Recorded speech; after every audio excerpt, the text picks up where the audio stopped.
Paytaxtda COVID-19 kesellik hastalar üçin niýetlenen karantin zonasynda 2 hepdeläp işlemek üçin iberlen lukmanlar mümkin bolduğundan gitmejek bolýarlar. Bu wagtda ilat köpçüligi lukmanlary ýüz tutmakdan howatyrlanyp öýlerinde bejer galmagy tynanşýar. Bu arada Azatlyk radiosynyň Türkmenistandaky habarçylary aýdýarlar, ýurdun ýolbaşçylarynyň resmi beýanatyna görä ýurt koronavirusdan azat bolup galýar. Saglyk işgärleri bilen söhbetdeş bolan Aşgabatdaky habarçymyz Aşgabatda lukmanlar 15 günlük iş sapary bilen öňkü Polimex'iň binasyna koronavirus keseli bilen kesellenleri halat etmek üçin iberilmezlige sebäp gözleýärler diýip habar berýär. Lukmanlar öz isleksizligini karantin zowluklarynda işlemegiň gaty kyn we howply bilen düşündirýärler. Üstesine de öz saglygyna kepil geçilmeýänligini we maddi taýdan özlerine goldaw berilmeýänligini aýdýarlar. Sosial ýeňillikler iş wagtyndan artykmaz işläniň üçin tölegler çykdyjylaryň öwedini dolmak kesel ýokuşan halatynda kompensasiýa ýaly zatlar ýok. Saglyk ministrliginiň ýokary wezipli ýolbaşçylary lukmanlary işletmek üçin gamçy usulyny ulanýarlar ýöne höweslendirjek bolmaýarlar diýip Azatlyň habarçysy bilen söhbetdeş bolan lukmanlaryň biri aýtdy. Emma Aşgabatly saglyk işgärleri işini ýitirmekden gorkup karantinlerde işlemäge mejbur bolýarlar. Saglyk saklaş ministrliginiň şäher häkimliginiň ýolbaşçylary ultimatum edýärler. Nire iberlisi işlersiňiz ýoksam gaçyk lukmanlar işten kowlar we hiç gaçan saglygy saklaş pudoňda işlemez, dikildilmezden işten çykarlar diýip lukman söhbetdeşimiz aýtdy. Habarçylarymyzyň maglumatlaryna görä COVID-19 keseliniň testleri oňy netije görkezen hastalar Ozal Polimex Türk kompaniýasynyň eýçiliginde bolan binada ýerleşýän karantin zowlugyna iberilýär. Karantin takminan 1000 adama niýetlenýär. Bu karantin zowlugynda işlemek we şol ýerde bejer almak üçin şertler agyr, dem alyş problemaly nätaglary goldamak üçin gurallar, olary bejermek üçin dermanlar ýeterlik däl. Koronavirusyň bardygyny resmi taýdan ikrar etmeýän ýurdun häkimetleri ýurtdaky keselçilik derejesine degişli umumy statistikany hem çap etmeýärler. Jurnalistlere resmi kommentari bermekden saklanýarlar. Bu aralykda Mary vilayetinde yerli ilat medisina edaralaryna ýüz tutmakdan we lukmanlardan kömegi soramakdan gorkýar we olar öýde bejerge almagy makul bilýär. Ýaşaýjylar hassahana gitmekden gaty gorkýarlar we bu sebäpli öýde bejerge alýarlar diýip habarçymyz aýdýar. Häzirki wagtda regionda COVID-19 alamatly keseliň ýaýramagy dowam edýär. Gitdigiçe ölüm hadisalary köpelýär. Tiz kömek işgärleri ýeterlik däl, olar ýetişiksiz günde işleýärler, pedalar köp. Olaryň arasynda ýaşlar hem bar. Ýokunç keseler hassahanalarynın hemmesi diýen ýaly ýapylýar. Hassalar kabul edilmeýär. Käbir etrap hassahanalary çaga dogurlayan öýleri bejeriş bölümleri hem ýapylýar. Koronavirusly nätaglar bu bölümlere ýerleşdirilýär. Lukmanlar dermanlaryň asla ýokdugyny nädip bejermeligini bilmeýändiklerini aýdýarlar diýip Azatlyň Türkmenistandaky habarçysy 31-nji ýylda gurrun berdi. Azatlyk bilen adyryň efirde tutulmazlygyny sorap söhbetdeş bolan Marynyň bir ýaşaýjysy öz ýakyn garyndaşynyň ölenligini gurrun berdi. Düýün garyndaşlarymyň biri koronavirusdan öldü, 70 ýaşynda. Vilayatyň ýokunç keseller keselhanasynda 29-njy ýylda alyp gitdiler. Şu gece bolsa jaň etdiler. Giýje jesed almagy gitdiler, ýöne hassahanada ony bermediler. Ýerden tiz kömek ulagynda getirdiler. Merhumy desine köçeden tawada salyp gonamçylyga eltip jaýladylar. Ýazynda adam gaty azdy diýip söhbetdeşimiz gurrun berdi.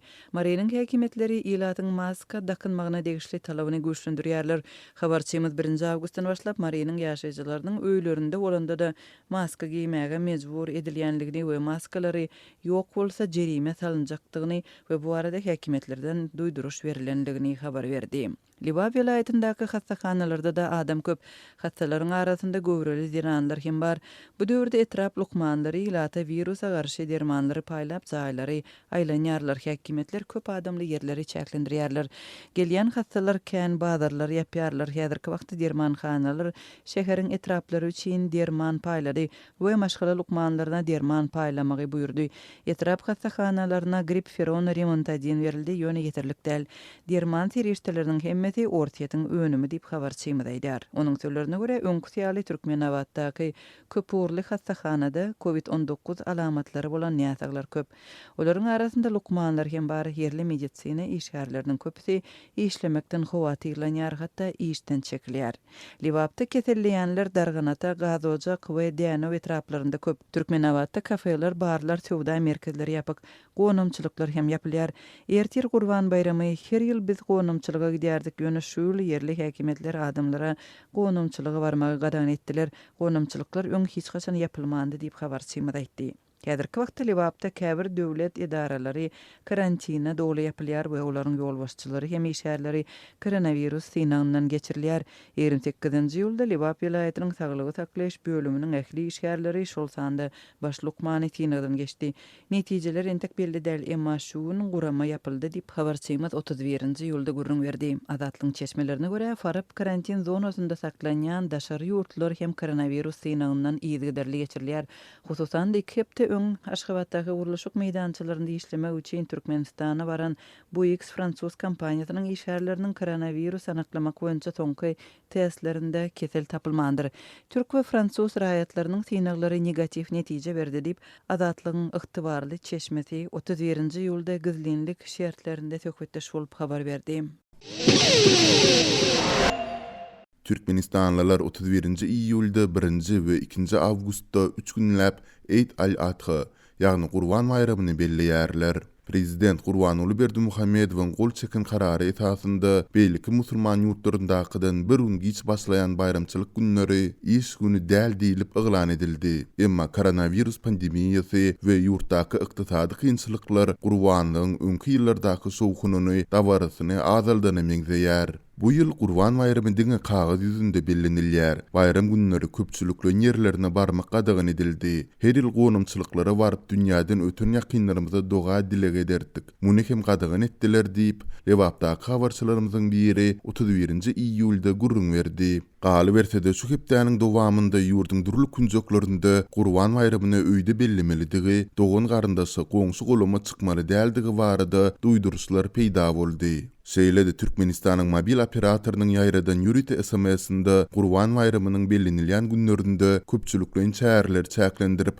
her bir maşgalaryň bu bayramçylygy öz öýünde geçirmegi maslahat berildi. Bu çäklendirmeleriň häzirki wagtda howanyň düzümindäki insan saglygyna ziýan beriji tozan bölüjükleriniň gadydan artmagy sebäpli girdilendigi bilen düşündirildi. Bellesek ýurtda ýekiji de koronavirus ýagdaýynyň hasaby alynmandygyny aýdýan türkmen resmileri COVID-19 tutuş dünýäde ýaýrap başlamagyndan 6 ay çemesi soň ýaşaýjylardan maska dakynmak we sosial arlygy saklamak talaplaryny hem hutsu ziýan beriji tozan bölüjükleri bilen esaslandyrdylar. Bellesek Adatlyň ozaldy habar berişi ýaly din wekilleri Gurban bayramynda köpçülikleň çäherleriniň ýatyrylmak ähtimallygy barada şu aýyň başynda duýdurup başlapdylar. Ýöne olar muny koronavirus pandemiýasy bilen günüden güne iltesdirmän ilatyň ykdysady ýagdaýy bilen düşündirmäge tynansypdylar. Şol bir wagtda Adatlyň habarçylary ykdysady kynçylyklaryň 3-5 ýyl bäri dowam edýändigini tasdiklap, köpçülikleň bayramçylyk çäherlerini ýatyrmak düzgününiň ilkinji gezek şu ýyl koronavirus pandemiýasynyň fonunda ara alınıp maslahatlaşylandygyna ünsü çekdiler. Soňky döwür ykdysady we maliýe krizisynyň ýitileşmegi, iş orunlarynyň kemildilmegi netijesinde artan işsizlik hem bu ýylky Gurban bayram dawaralaryna öz düzedişlerini girizdi. Türkmen halkynyň arasynda däp bolan urp adatlara görä Gurban bayramynda Türkmenistanlylar esasan et önümlerinden bisirilýän nahar taýýarlap,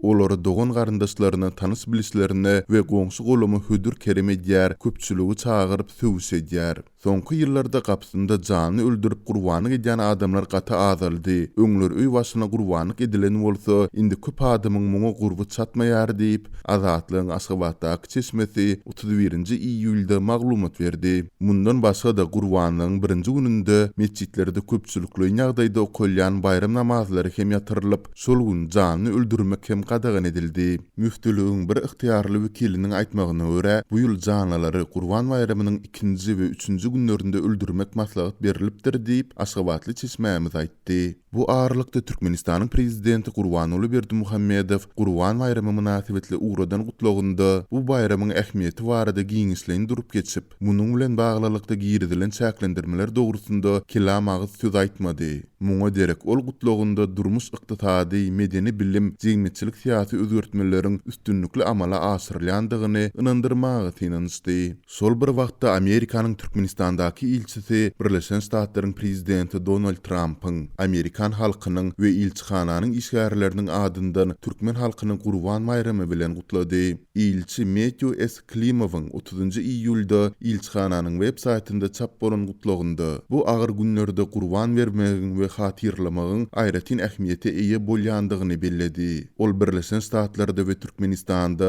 köpleriň ýakynlaryny we jemgyýetleriniň ejid agzalaryny gorumak üçin adaty däplerinden ýüz öwürmegi taýlap alandyklaryny hem nyktady. Amerikanyň Birleşen Ştatlarynda we bütün dünýäde COVID-19 pandemiýasynyň ykdysady täsiri sebäpli Gurban bayramynyň rehimdarlyk we hoş niýetlilik däpleri aýratyn ähmiýeti eýe bolýarlar diýip ilçi Metju Esklimov'un gutlagynda bellenilýär. Lebap vilayetinde guruluş karytlarynyň gymmatlamagynyň fonunda mektep işgärlerinden awatlaýyş işleri üçin öň görülüp eşidilmedik derejede pul ýygnalýar. Adatlyk radiosynyň bu barada habar berýän Lebaply habarçysy şu ýyl vilayetin Kerki şäherindäki we owalaryndäki mektep işgärleriniň her birinden 1000-1500 manat aralygynda pul ýygnalandygyny aýtdy. Bu dollaryň resmi kursunda 285-428 Amerikan dollaryna, Garabadarın nırxında 40-60 dollara barabardyr. Bu pul serişdesi Kerki şäheriniň Hümmet Anaýew köçesiniň ugrundaky 1-nji we 3-nji mektepleriň şeýlede Hatap, Gowok we Mukryýaryk owalaryndäki mektepleriň şol sanda 29-njy hemde 35-nji mektepleriň işgärlerinden ýygnaldy diýip gizlilik şertinde söhbetdeş bolan habarçy 31-nji iýulda gurrun berdi. Onuň sözüne görä mektep ýolbaşçylary işgärlere bu pul serişdesiniň mektebi awatlamak işlerine şol sanda köýün lampalary täzelemek üçin sarp ediljekdigini aýtdylar. Şeýle dolar bu serişdäniň kanalizasiýa ulgamy ýok, ýagny lagym turbalary çekilmedik mektepleriň hajathanalaryny arasalamak üçin suw saklaýjy ýapyk kiçi suw howdanlaryny satyn almaga ulanyljakdygyny hem bellediler. Mundan başga bu pullar mektebiň beýleki zerurlyklary bilen bir hatarda onuň köçe tarapynyň ýoluna asfalt dökmek üçin hem sarp ediler diýip habarçymyz bilen söhbetdeş bolan mektep işgärleriniň biri aýtdy. Mektep işgärleriniň ençemesi döwlet tarapyndan üpçün edilmeli ýa-da awatlanmaly enjamlaryň öz hasaplaryna amala aşyrylýandygyny aýdyp, bu ýagdaýa nägilelik bildirýärler. Ýöne olar bu puly bermekden ýüz öwren işgärlere işden çykarylmak howpunyň awanýandygyny hem belleýärler. Geçen ýyllarda awatlaýyş işleri üçin adatça 100-300 manat aralygynda pul ýygnalýardy. Bu gedek işgärler onuň 10-15 essesini tölemeli boldular. Käbir işgärler şol sanda tam süpürjüler bir aýlygynyň tasy ählisini bermeli boldy diýip habarçy aýtdy. Bellep geçsek habarçylarymyz häzirki wagtda Türkmenistanda dolu stavka görnüşinde işleýän muallimleriň ortaça 2000 manat, tam süpürjüleriň 800 000 manat aýlyk alýandygyny habar berýärler. Habarçynyň sözüne görä mektep işgärleri geçen ýyllarda awatlaýyş işleri üçin beýle uly mukdarda pul ýygnalmandygyny aýdyp, munyň sebäpleri bilen gyzyklanýarlar. Mektep ýolbaşçylary olara munyň guruluşy karytlarynyň bahalarynyň gymmatlama bilen baglanşyklydygyny aýdýarlar. Adatlyk radiosy bu aýdylanlar barada ady agdalan mekteplerden we Kerki şäher hemde Lebap vilayet häkimliklerinden kommentari alyp bilmedi. Bu maglumatlar Lebap vilayetiniň Darganat etrafynda dollaryň Garabadardaky bahasynyň ýokarlanýan mahaly guruluşy karytlarynyň nyrhlarynyň hem gymmatlaýandygy barada habarlaryň ýygyanyna gabat geldi. 13-nji iýulda Adatlyň Lebapdaky habarçysy guruluşy karytlarynyň her biriniň adyndan 50-100 manat gymmatlandygyny habar beripdi. Ýöne 31-nji iýulda söhbetdeş bolan habarçymyz guruluşy karytlarynyň bahalarynyň Türkmenistanyň taryhynda öň görülüp eşidilmedik derejede gymmatlaýandygyny we gymmatlamagyny dowam etdirýändigini aýtdy. Öň armaturanyň 1 tonnasy 3000 manatdy, häzir 40 000 manada çykdy. Bu onuň soňky bir näçe aýyň dowamında öňküsinden 13 esse gymmatlandygyny aňladýar. Şeýlede häzir guruluşy karytlarynyň käbiri tapdyrmaýar diýip habarçy belledi.